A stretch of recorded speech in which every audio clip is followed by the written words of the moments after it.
Have you ever given your whole heart to everyone and still felt invisible? Have you ever made others smile, yet forgotten how to smile yourself?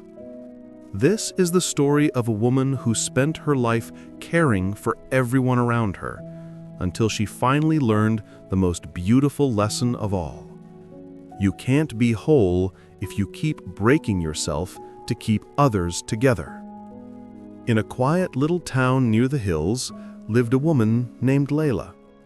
Everyone knew her, not because she was rich or famous, but because she was the one who never said no.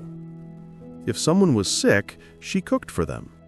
If someone was sad, she stayed up all night listening. If someone needed help, she dropped everything and showed up. People called her an angel, and maybe she was, but no one knew what happened behind her closed door. At home, her dinners went cold. Her phone never rang unless someone needed something. And her heart slowly grew tired.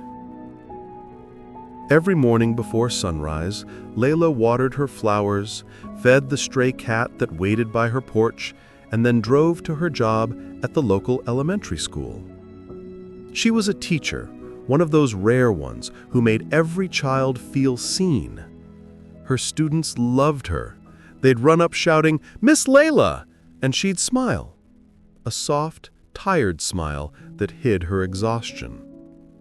But every night when she came home, the house was quiet, and the empty chair at her kitchen table reminded her that she cared for everyone, but no one really cared for her. One afternoon, while teaching, Laila felt dizzy. The chalk fell from her hand. The classroom spun. Her colleague rushed over. "Laila, you need to rest." But she shook her head. "There's too much to do. The school fair is next week." She smiled, pretending to be fine. But that smile faded fast. A few days later, during the school fair, while everyone laughed and the music played, Laila's legs gave out beneath her. She hit the ground softly, and everything went dark. When she woke up, she was in a hospital bed. A nurse stood beside her, and the doctor said gently, "You fainted from exhaustion. Your body's tired, and your heart needs rest." Laila whispered, "But the fair, the school." The doctor interrupted softly. "Everything will wait, Miss Laila, but your health won't.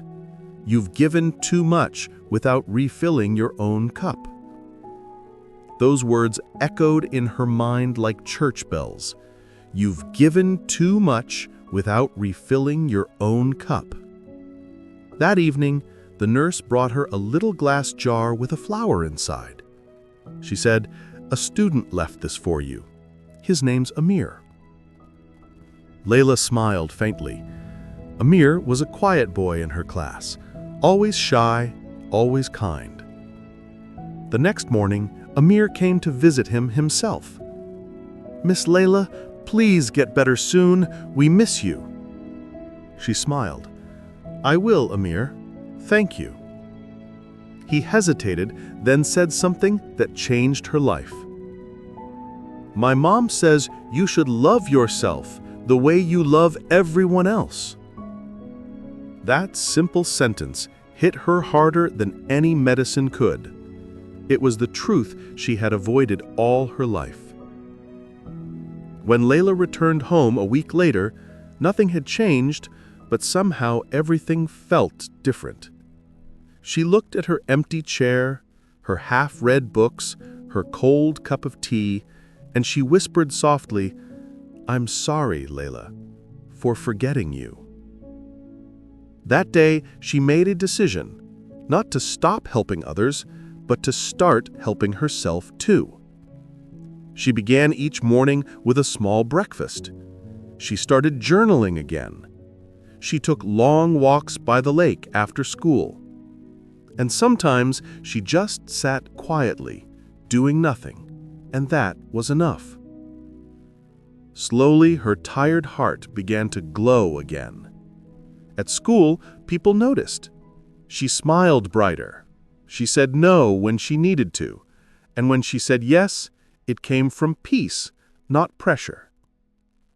At first, people whispered, "Layla's changed. She says no now."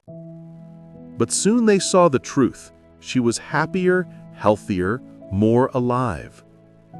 One day, Amir asked her, "Miss Laila, why do you keep that chair empty?"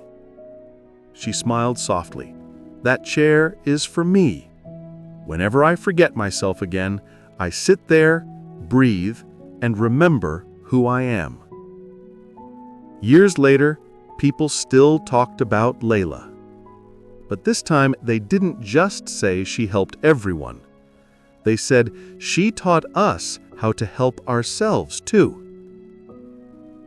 And maybe you're a little like Laila. Maybe you give and forget yourself in the process.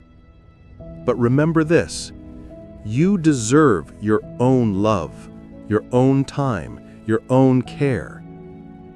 Because the world doesn't need your exhaustion. It needs your light.